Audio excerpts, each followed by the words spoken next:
আজকে আবারও দোকান চুরি। এখানে হচ্ছে জামালপুর জেলা জানগোস থানা হাতিভাঙ্গা ইউনিয়নের কাঠাবিল বাজার। এখানে যে এই পাশে এই বেড়াটা হচ্ছে কাটছে কাটে এই যে পাশ দিয়ে উপর দিয়ে এই যে এখান দিয়ে ঢুকছে। আর একটু দেখাই এই পাশ দিয়ে হচ্ছে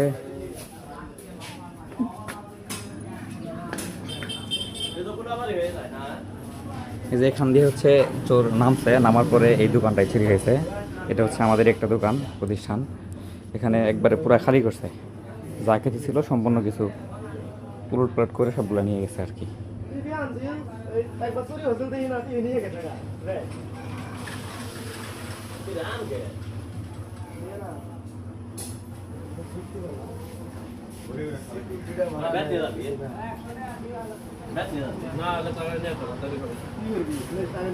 এটা